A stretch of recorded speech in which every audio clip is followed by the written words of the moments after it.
When designing character of Jan, we really wanted to create the everyman type of character.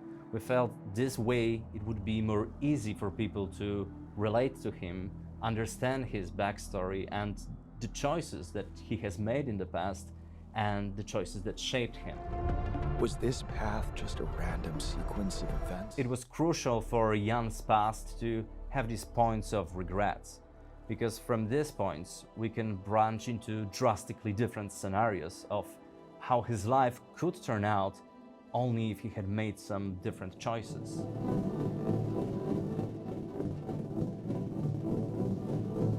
We needed to build a variety of Jans, not only for gameplay reasons, but also to create a compelling story of Jan and truly dive into the topic of what-if question. And different alters, they have very different skill set that strongly affects your strategy in the game. You can't create all possible alters in a single playthrough, so the decision on who you bring on board will affect the way you handle the base and how you handle your objectives. But having various sets of very different characters with different personalities, that will strongly affect our story and it will generate very different dynamics between Jans. When it comes to how many alters we can create, when you look at the cover of the game, there's 11 characters, and I think it gives a good sense of magnitude, but we have some surprises up our sleeves about that, so I don't want to spoil the fun, and I think I will leave it at that.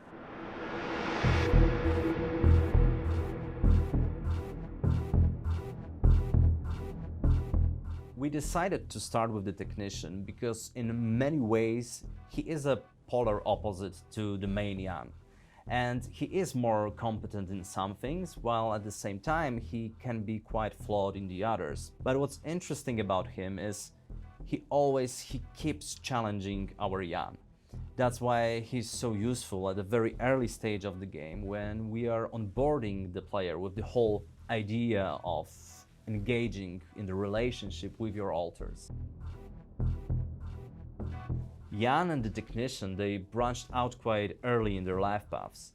Technician, he stayed with his family, he stood up to their abusive father, and these are things that the main Jan, he didn't do, and they are one of his strongest regrets. That's why they serve so well as the main axis of his story.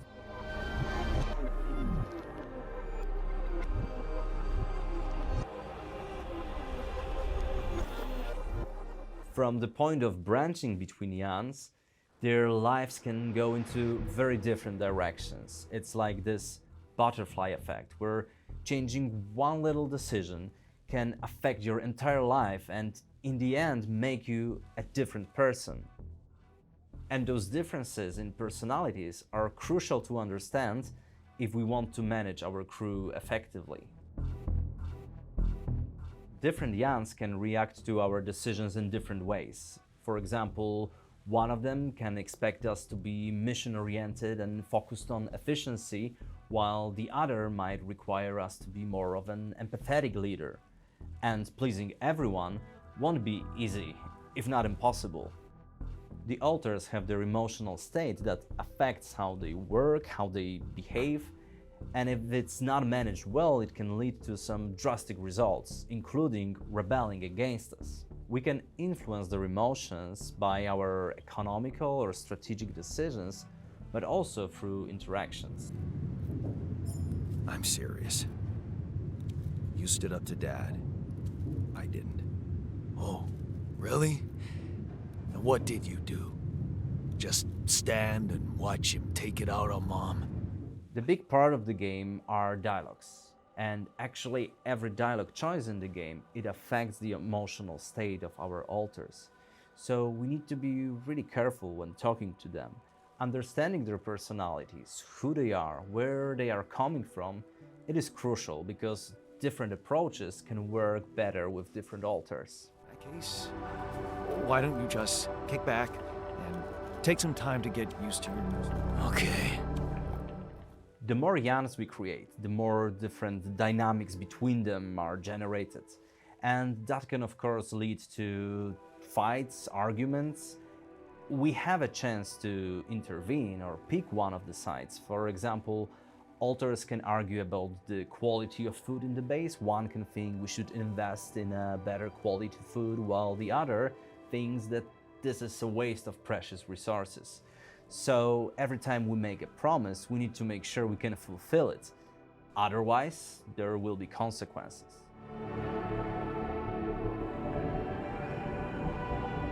The relationship between Jans is always about what we have in common, but also what makes us different. And that can lead to both emerging conflicts, but also it can help us in resolving them.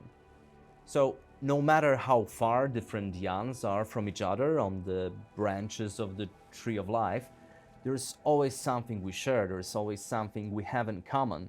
It just sometimes it will require us to do a little bit more digging in order to find this common ground. It worked! You did it. We're gonna live. Let's get one thing straight.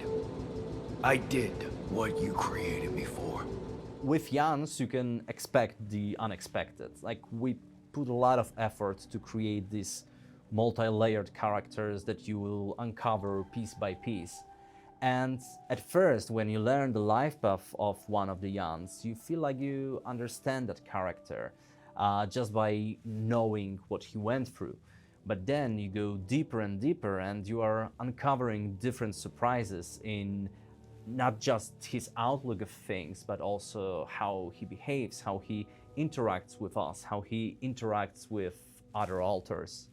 I do have my favorite alter, although it's a bit like picking your favorite child, but it's the scientist. I hope the others didn't hear it. That doesn't sound super simple to me. Don't you worry your pretty head about it. Remember, you have me on board. Between alters, there is this topic of what is going to happen to us. Like, what is our future? Do we even have a future? And the closer we get to actually going back home, this question will be raising more and more tension inside the base. And different alters, they are different people, so they have different outlook on this topic. That will be putting more and more pressure on us as a captain on how are we going to handle this. Something we knew very early on in the development was that we don't want to allow to create multiple versions of the same alter. First of all, cloning was never really a topic of the game for us, and we felt like multiplication of the same character is extremely interesting topic on its own. It's just not something we wanted to talk about here. We didn't want for the players to treat alters like units in the game or mindless NPCs. We wanted to treat them as real people. So we felt that increasing the number of them might in the end reduce their significance as individuals.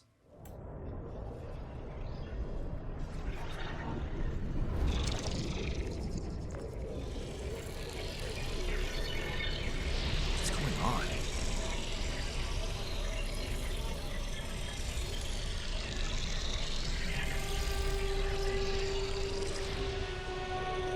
Wait. I recognize this. I think the biggest surprises about the alters, they lie in their backstories and the storylines, the situations they can generate. So we really can't wait for the players to start unraveling it all and also start making their own decisions about the shape of their crew, who they're gonna bring on board, in what order, and ultimately what decisions are they going to make about the alters, but also about the fate of the main Jan.